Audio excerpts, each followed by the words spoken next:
Bonjour à tous. Aujourd'hui, on se retrouve pour le deuxième volet du tour de collection. Mais avant tout, je tenais à vous remercier parce que nous avons dépassé les 5000 abonnés sur la chaîne Nature et Minéraux. Vraiment, un immense merci, ça fait tellement plaisir d'être autant suivi. Et avant de commencer ce petit tour de collection, du moins de le continuer, j'aimerais introduire ce nouveau petit personnage qui va de temps en temps nous accompagner sur certaines vidéos pour me reprendre si des fois je dis quelques bêtises, ça peut arriver, ou pour avoir un autre point de vue, etc.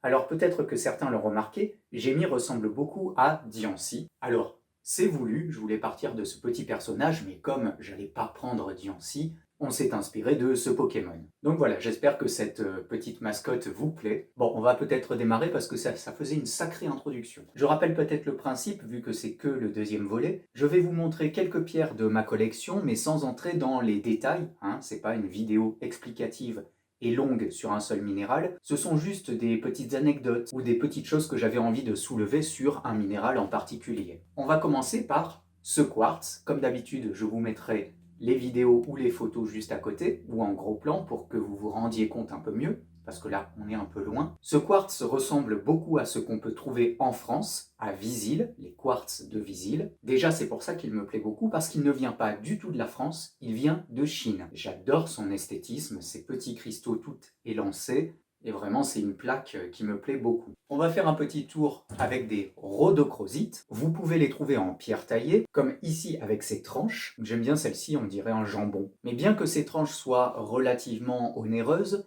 c'est pas ce qu'on trouve le plus difficilement. Ce qu'on va avoir du mal à trouver, en revanche, c'est la rhodochrosite cristallisée. En voici une. Pour la petite anecdote, je l'ai trouvée dans une antiquité pour à peine 8 euros, je crois. Alors c'est une pierre qui vaut bien plus cher que ça. Les cristallisés sont très recherchés. Vous avez une couleur framboise à peu près. Et celle-ci, de rhodochrosite, avec cette couleur, cette cristallisation et cette gangue, celle-ci vient du Pérou. Donc voilà, vous pouvez retrouver la rhodochrosite soit taillée, soit cristallisée. Et si vous la trouvez cristallisée à moindre prix, foncez. On va continuer avec le même principe de taillé naturel avec des malachites. Bon, vous connaissez très largement la malachite, je suppose. On peut les retrouver en perles, en bijoux, en pierres sciées, en sculpture, etc.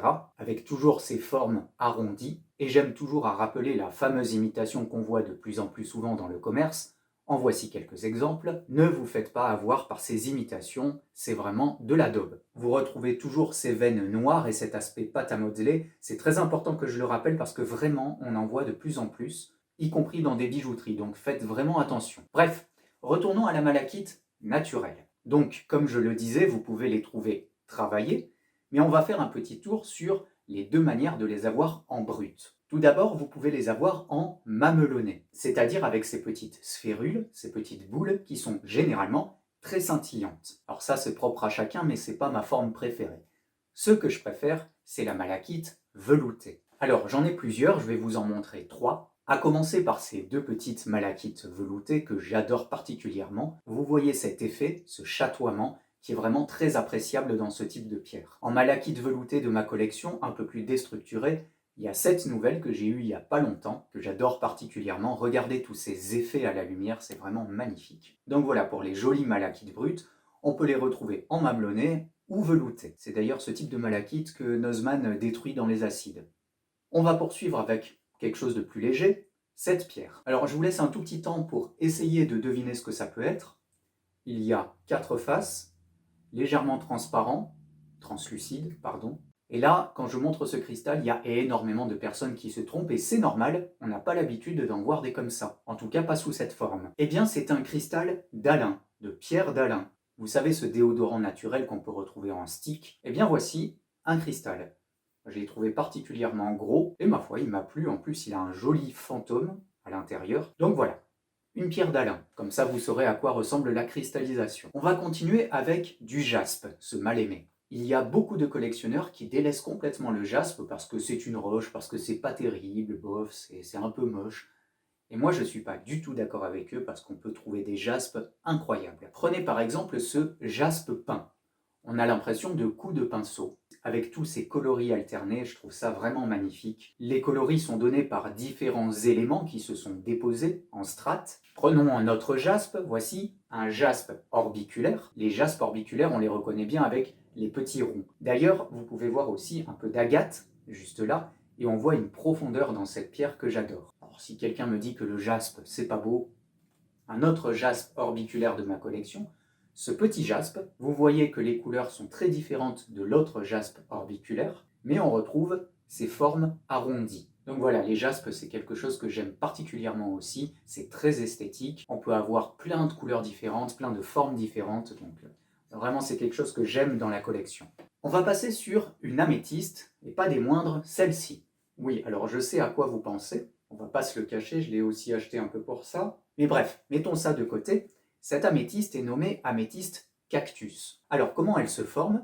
Vous avez un cristal principal qui va grandir et plein de petits cristaux qui vont se déposer autour du cristal primaire. Vous pouvez retrouver le même phénomène sur les autres petits quartz cactus ici, les améthystes cactus, et c'est vraiment des formations que j'adore particulièrement, ces quartz cactus. Donc je vais vous montrer un autre quartz cactus de ma collection. Voici un quartz cactus à oxyde de fer. Alors celui-ci, il vient du Maroc, et je l'aime particulièrement parce que justement, on a laissé les oxydes de fer. Généralement, dans le commerce, c'est quelque chose qui se retire pour avoir un quartz bien blanc, et là, je trouvais ça vraiment dommage, parce que je ne sais pas ce que vous en pensez, mais ça laisse un aspect très naturel, avec de belles couleurs, donc ce serait quand même dommage d'enlever cette couleur. Et je ne sais pas si vous voyez, mais on a des petits reflets irisés un peu arc-en-ciel sur le sommet des faces. Et pareil, donc on retrouve le cactus, donc cristal primaire avec des petits cristaux tout autour. Avant-dernière pierre, comme je le disais dans ma première vidéo du tour de collection, j'ai des minéraux trafiqués ou de synthèse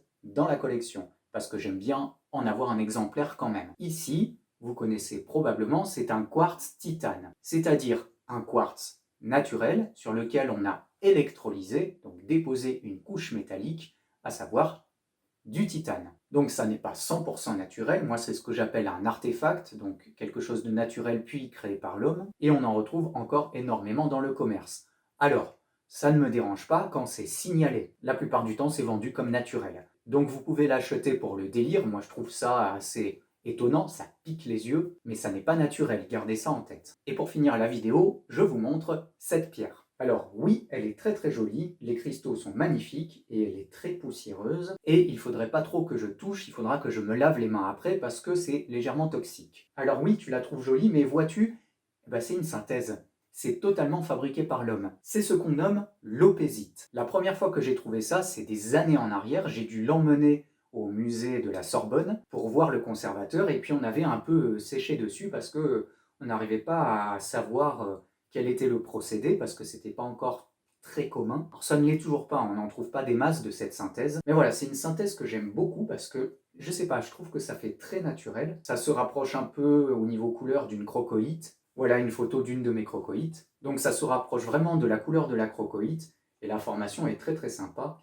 Et l'alopésite est très souvent formée, enfin quasiment tout le temps, sur cette scorie, sur cette sorte de roche. Donc voilà, si vous voyez ça, ou si vous voyez ce nom, l'opésite, c'est de la synthèse, c'est 100% fabriqué. Voilà pour ce second tour de collection. J'espère que vous en avez appris un petit peu, même si pour chaque minéral c'est un peu rapide. Alors très honnêtement, je ne sais pas combien de vidéos tour de collection je ferai, mais faites-moi justement savoir dans les commentaires si ce format vous plaît, si vous trouvez de l'intérêt à ce format, et si c'est le cas, je continuerai à vous montrer un petit peu la collection. Je tiens à remercier encore une fois tous les donateurs sur la cagnotte PayPal, c'est vraiment très appréciable en cette période très difficile, et ça me permet de mettre un peu de côté pour quand on sera totalement libre, bientôt je l'espère, et j'essaierai de partir un peu plus loin pour des explorations un peu plus éloignées. Tous les liens sont comme d'habitude dans la description. En attendant une prochaine exploration, portez-vous bien, merci pour les 5000 abonnés, et à bientôt pour de nouvelles découvertes.